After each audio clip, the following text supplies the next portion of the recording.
경제 아나운서들의 개념 미니 토크 고유림입니다. 오늘은 이 세 가지 범주 중에 마지막 시간인데요. 바로 이 가상화폐 ICO에 대해서 알아보도록 하겠습니다. 이 ICO라고 하는 게 사실 저는 처음 들어보는 말인데요.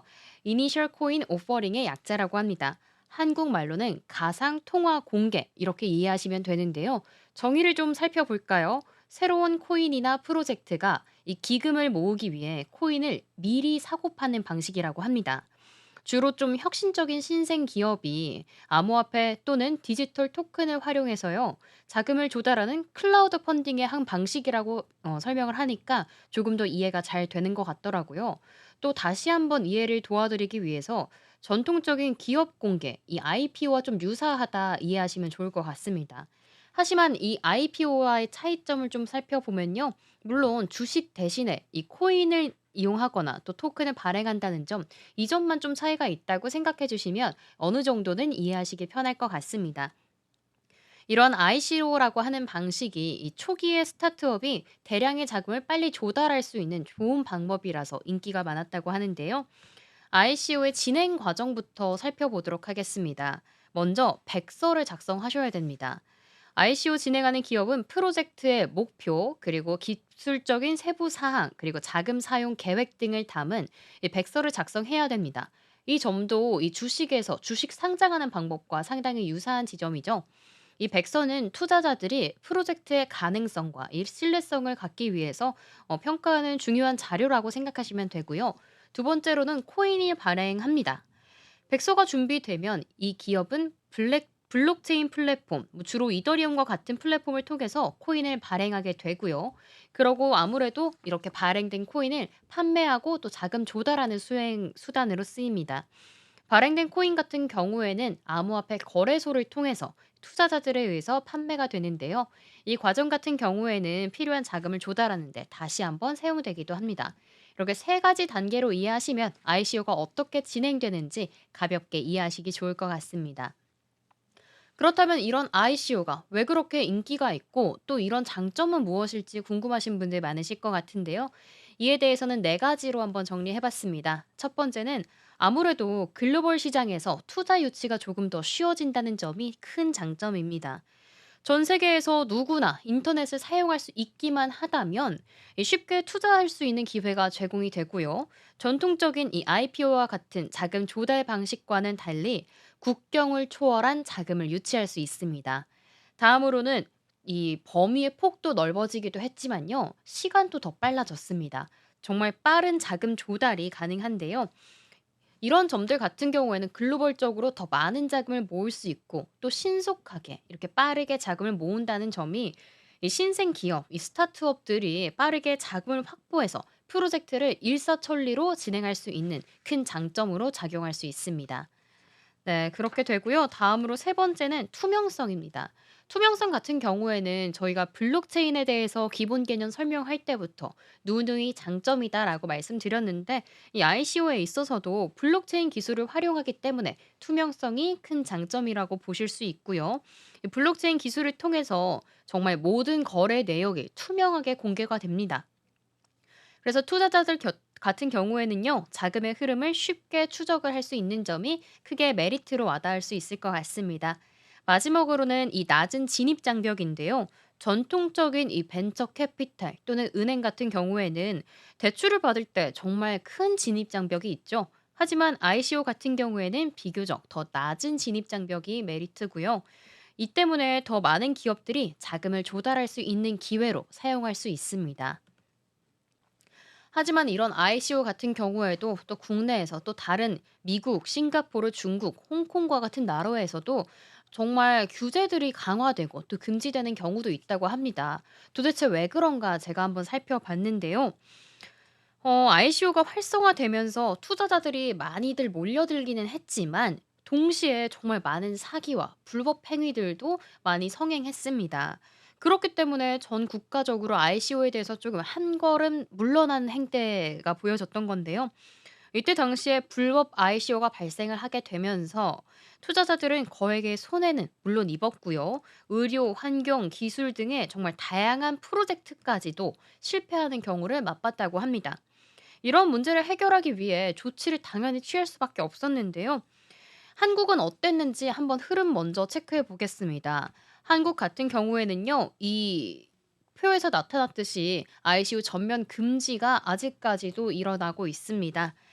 2017년 9월에 ICU 금지 조치가 내려졌는데요. 한국 정부는 증권형의 가상통화의 공모를 법으로 금지하자 이런 방침을 내놨습니다. 이는 ICU를 통한 이 자금 조달을 사실상으로는 전면 차단하는 조치였는데요. 이때부터 한국에서는 모든 ICO가 금지됐다고 합니다. 2017년부터 지금까지면 거의 10년에 다다르는데 한국 정부는 ICO를 금지한 이후에는요. 이 암호화폐 시장의 다양한 법적 환경을 정비하기 위해 아무래도 대책 마련하기에 나섰습니다. 그래서 이 ICO 관련해서 연구와 법제 정비 작업에 우선 나섰습니다. 2020년에는요. 특정 금융거래 정보의 보고 그리고 이용 등에 대한 법률, 즉 특금법이 시행됐는데요. 이때 암호화폐 거래소와 자산 관리에 대한 규제가 강화가 됐습니다. 더 이상은 피해자의 규모를 줄이기 위해서 좀 더 꼼꼼하게 규제들을 만들었다고 이해하시면 좋을 것 같습니다. 2020년에 이 특금법이 발효가 됐고요. 그다음에 2021년 그리고 2022년 사이에는 정부가 암호화폐와 블록체인 관련 기업들에 대한 지침도 마련했습니다. 기업들에 대해서도 다시 한번 이런 지침들을 내려서 좀 더 세밀하게 규제하기 시작을 했고요. 이때 당시에 ICO를 통한 자금 조달 방식에 대한 규제 방안까지 검토했다고 합니다. 정부도 지속적으로 이 ICO에 대해서 피해 규모를 줄이고 또 이 금지 조치를 어떻게 하면 좀 현명하게 나아갈 수 있을까 계속 검토하고 시험하는 방식들을 거쳐오고 있습니다.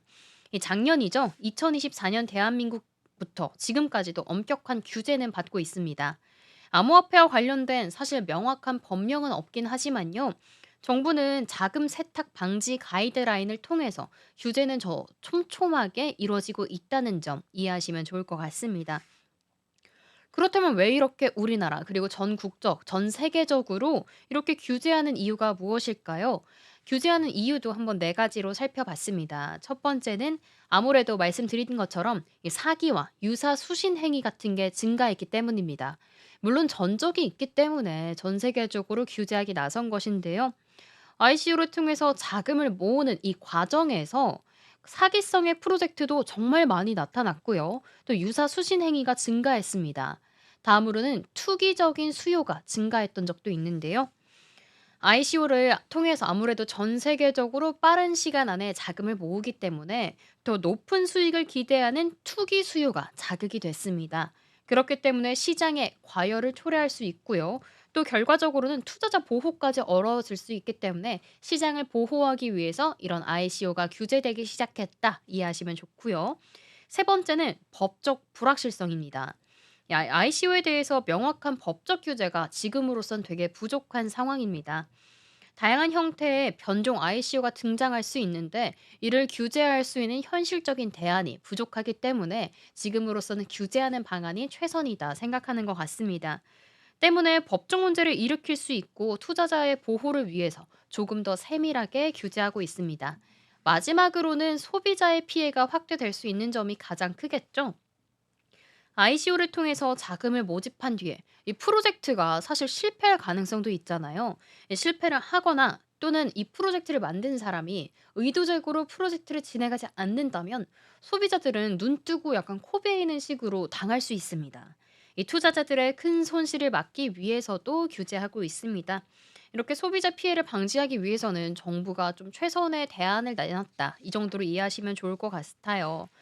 그렇다면 이렇게 ICO가 규제도 되고 좀 불안한 점도 많은데 그렇다면 다른 대안은 없을까 제가 또 찾아봤는데요. 또 다른 프로젝트가 있다고 합니다. 바로 IEO라고 하는 이 프로젝트인데요. 실제로 ICO에 대한 규제가 강화되면서 생겨났다고 이해하시면 좋을 것 같아요. 기업들은 대체 자금 조달 방안으로 이 IEO 이것을 찾았는데요. 이는 Initial Exchange Offering으로 새로운 형태의 자금 조달 방식이었습니다. 사실 이 프로젝트를 만들려면 자금을 조달하긴 해야 되니까 조금 규제가 덜한 다른 방식의 프로젝트는 없을까 좀 눈을 돌린 것 같은데요. 이 IEO는 암호화폐 거래소에서 진행되는 초기 코인 제공 방식입니다. 즉 거래소가 특정 프로젝트의 토큰 판매를 주관을 해서 조금은 보다 안정성을 높이는 구조인데요. 예전에 IO를 투자해서 투자한 경험이 있는 분들은 보다 거래소의 신뢰도가 좀 컸다라는 평도 많더라고요. 때문에 이 거래소에서 직접 검증된 프로젝트들이 ICO보다 상대적으로 많았기 때문에 이 투자자분들께서는 상대적으로 조금은 더 믿어도 되지 않을까. 이 불법적이거나 사기성의 프로젝트는 없겠다라고 조금 더 안심했던 것 같습니다. 이 ICO와 IO의 가장 큰 차이점을 살펴보면요. 자금 모집 방식과 그리고 안전성을 꼽을 수 있습니다. ICO 같은 경우에는 이 개인이나 팀이 직접 자금을 모집을 했는데요. 하지만 IO는 앞서 말씀드린 것처럼 거래소를 통해서 이뤄집니다. 때문에 IO는 팀이나 개인이 만든 프로젝트가 아니고 거래소가 한 번 더 검증을 거쳤기 때문에 더 높은 수준의 검증 절차가 물론 있었을 것 같고요. 때문에 사기 위험이 낮아질 수 있는 점이 메리트였습니다. 또 IEO 같은 경우에는 거래소 상장과 동시에 진행이 되는 점도 큰 장점으로 되어 있는데요. 때문에 유동성도 더 높아질 수 있는 점, 이 점도 주목해 주시면 좋을 것 같습니다. 하지만 무조건적으로 IO가 좋다고 말할 수는 없는데요. 이 ICO와 IO의 장단점 잘 비교하시고 또 개인의 투자 성향에 맞는 방식으로 선택하시는 게 좋을 것 같습니다. 항상 모든 방식이든 투자에서는 충분한 고민과 이 결정이 중요하다는 점 주목해 주시면 좋을 것 같습니다. 네, 이번 시간엔 이렇게 세 번째 범주로 ICO 알아봤는데요. ICO에서만 머무르는 게 아니라 또 다른 형태인 IO까지 알아보는 시간 가져봤습니다. 이렇게 세 가지 범주 1, 2, 3탄까지 함께 했으니까 이 점들 복습도 하시면서 가상화폐 거래 어떻게 하면 조금 더 효율적이고 현명하게 할 수 있을지 좀 공부해 보시면 좋을 것 같고요. 이렇게 강의는 마무리하고 이번 주를 강타했던 코인 이슈는 어떤 게 있을지도 제가 함께 준비해 봤습니다. 자, 이제 첫 번째는 아무래도 이제 트럼프를 빼놓을 수가 없을 것 같습니다. 이 트럼프의 한마디 한마디가 국장, 미장뿐만 아니라 코인 시장까지 강타하고 있는데요. 이 때문에 롤러코스터 같았던 비트코인 그리고 가상화폐 시장이 아니었나 싶습니다. 미국에서 전략 비축을 추진한다는 소식, 이 소식이 트럼프 입 밖으로 나왔는데요. 이 때문에 폭등과 폭락을 경험했던 비트코인이었습니다. 이 트럼프 대통령이 자신의 SNS 이 트루스 소셜에 디지털 자산과 관련 행정 명령을 통해 이 실무 그룹에 가상자산 전략 비축을 추진하도록 지시하겠다. 이렇게 입 밖으로 말을 했는데요. 이 때문에 가상화폐 시장에 랠리가 시작됐습니다. 전략 비축 가상 자산의 종류도 한번 살펴보면요. 비트코인, 이더리움, 그리고 리플, 솔라나, 그리고 카르다노라고 하는 이 알트코인까지 포함이 됐습니다. 총 5가지의 코인을 입 밖으로 언급을 한 건데 이 트럼프 대통령이 지난 1월이었죠. 이 행정명령을 통해서 암호화폐 자산을 관리하고 축적하는 실무그룹 창설을 지시했는데 사실 이 이후에는 우리의 기대와는 다르게 트럼프가 관세에만 조금 더 집중해 있지 가상화폐에 대한 언급은 하지 않아서 상당히 아쉬웠던 부분이었습니다. 하지만 이번에 트럼프 대통령이 비축 대상의 암호화폐를 정말 구체적으로 종류까지 언급을 한 것인데요. 이렇게 처음으로 이 트럼프 2기를 맞이하고 가상화폐에 대한 언급을 했기 때문에 기대감이 폭증했습니다.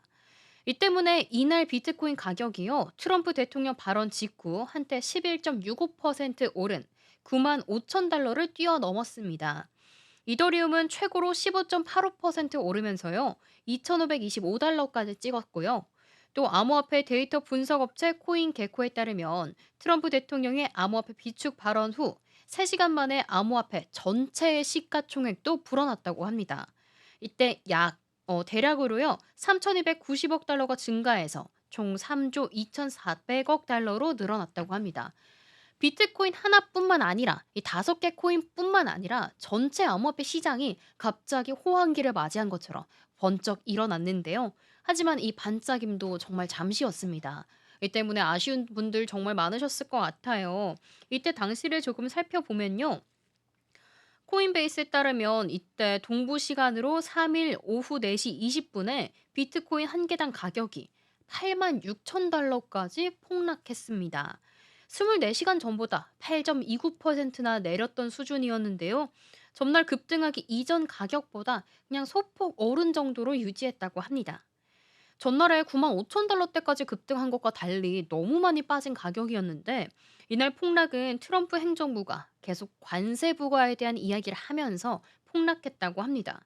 이 때문에 불확실성이 계속 커져가는 미국 시장 그리고 글로벌 시장 때문에 비트코인이 다시금 이 상승세를 반납한 모습 보여주고 있습니다.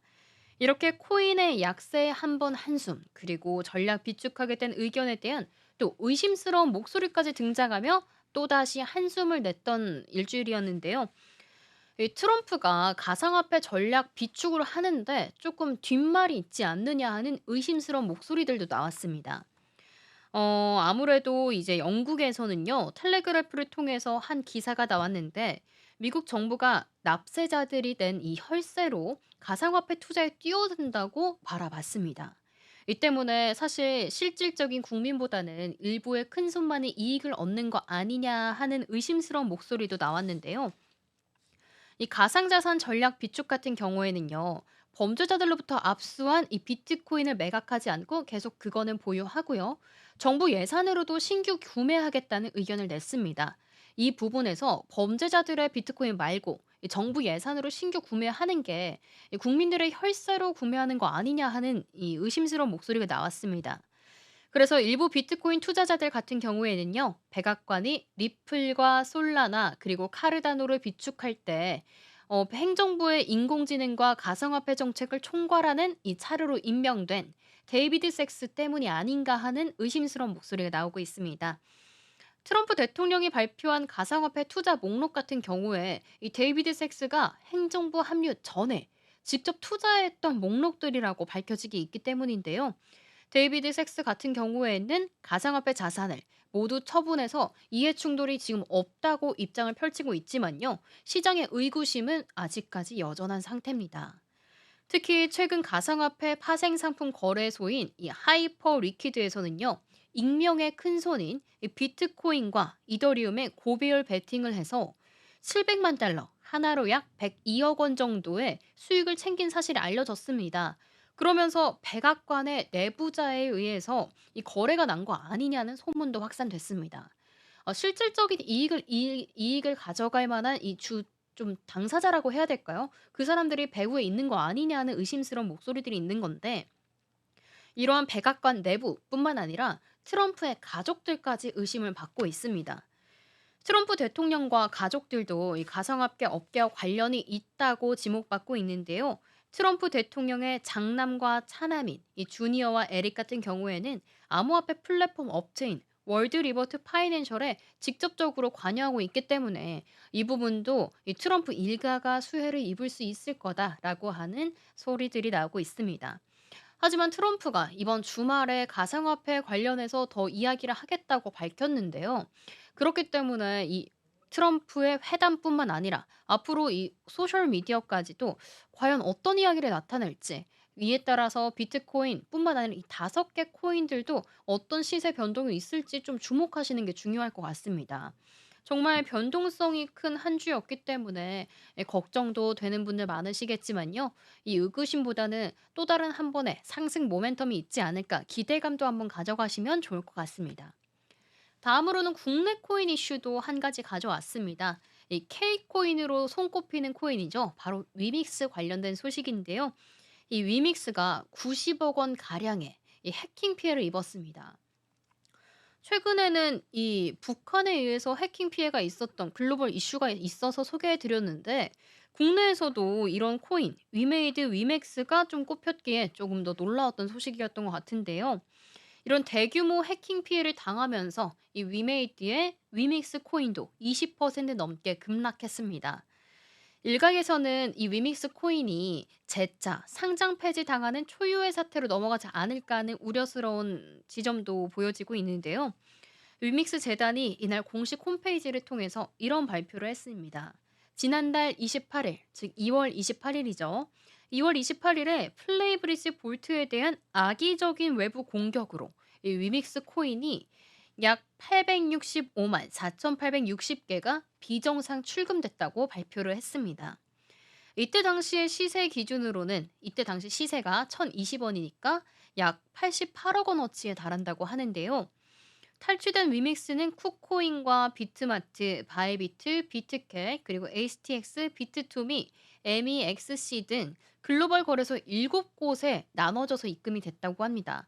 정말 전략적으로 7곳에다가 이제 탈취를 한 건데 이런 탈취된 위믹스 대부분은 거래소에서 바로 매도가 된 것으로 추정되고 있습니다. 위믹스 측은 이에 대해서 이 해킹 사실을 인지한 즉시 비상 태스크포스 바로 TF를 만들었다고 하는데요. 이때 대응을 하고 있다라고 발표를 하고 있습니다. 현재로는 자체적인 분석과 외부에서 또 보안 전문 기업인 티오리와 공조를 하고 있다고 밝혔는데요. 경위를 조사 중이라고 합니다. 아직까지 구체적으로 밝혀진 바는 없습니다. 이에 위믹스 재단은 1차적인 원인을 파악을 해서 기반으로 상세적인 분석과 추정은 진행 중이다 이렇게 발표를 했고요. 자세한 사항은 악용 가능성을 방지하기 위해서 밝혀드리기 지금은 어렵다라고 얘기하고 있습니다. 이 때문에 이 K코인도 지금으로서는 안전하지 않다라는 우려 심리들이 조금 더 자극이 될 것 같습니다. 이렇게 코인 관련해서 계속 탈취 의혹도 나오고 있는데 이 부분도 조금 더 내 자산 안전하게 지키기 위해서 보안적인 부분도 다시 한번 체크해 보시는 게 좋을 것 같습니다. 이렇게 오늘은 ICO부터 코인 이슈까지 한번 살펴봤는데요. 코인 관련해서 요즘에 많이 오르지 않고 좀 악재들이 겹치기 때문에 한숨 지어지시는 분들 많으실 것 같습니다. 하지만 이럴 때일수록 더 꼼꼼하게 공부하고 내 코인에 대해서 앞으로 어떻게 전략을 대비하면 좋을지 분석하는 게 더 중요한데요. 이 코린이 탈출하기와 함께 하시면서 조금 더 든든하게 대비하시고 다가오는 상승장에서 조금 더 웃음꽃 피어나시길 바랍니다. 이렇게 코린이 탈출하기 오늘은 마치도록 하겠고요. 다음에 더 알찬 소식 잔뜩 가져오도록 하겠습니다. 시청해주신 여러분 고맙습니다.